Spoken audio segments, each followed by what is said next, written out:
It is Thursday, July 23rd of the year 2020.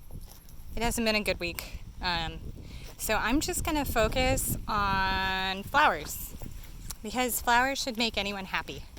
This particular variety is a type of amaranth called celosia, and it's got these really neat feathers. This is, I believe, a Native American variety that I've been privileged enough to grow.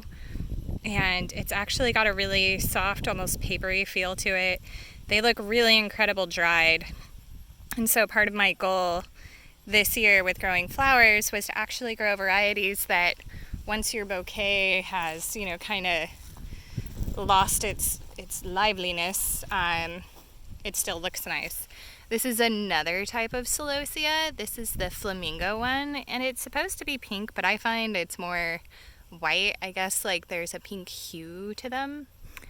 These ones seem really popular with the pollinators because, as you may be able to see, like those flowers are actually totally accessible, and that's super important. A lot of times with pollinators, people talk about honeybees as being really important to crop farming, and while that's true, there is a litany of native bees here in California and throughout North America and, well, God, everywhere else, that are equally important to crops that we just can't really economically assess because we don't have the numbers for them.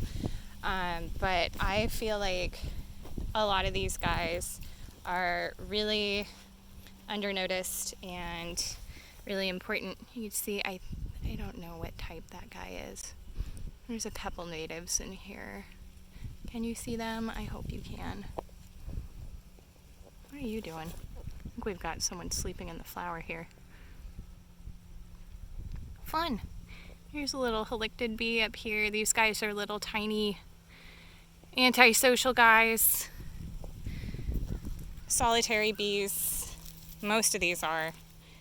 And they're just all over the place out here. So I'm really happy to say our farm has super great pollination. You can see this agastache started coming in. This is really popular with bumblebees, especially when we have them, and the non-native wool carder bee, which I think are absolutely adorable, even though they're dicks to other bees. The males are really territorial. They have little barbs on their bellies, and they will actually bear hug a bee, like a different bee, in order to harm it. It's quite rude. This is Statice, S-T-A-T-I-C-E. It is another one of those super papery flowers that looks amazing when it's dried.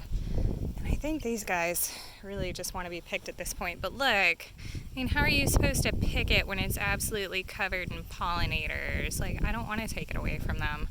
So I'm going to have to develop some sort of strategy for myself where I can do a full harvest of flowers and still have some left over for these guys.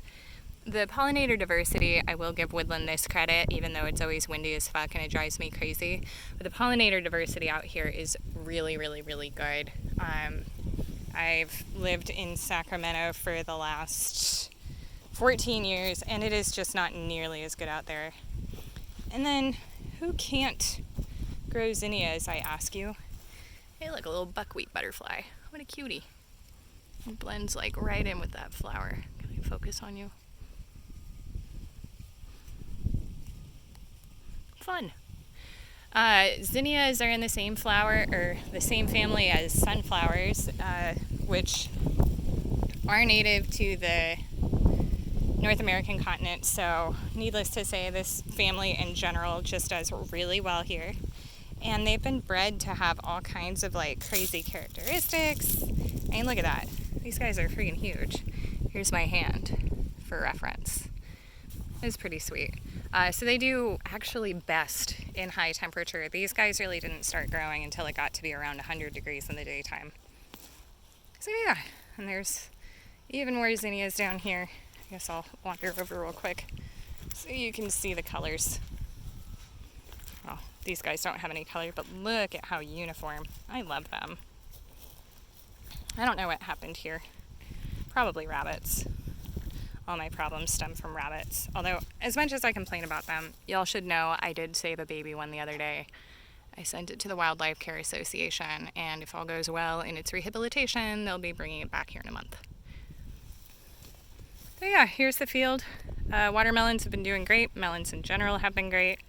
I'll be bringing 300 pounds of fresh produce to Washington Unified School District tomorrow for their free lunch program for their elementary school students.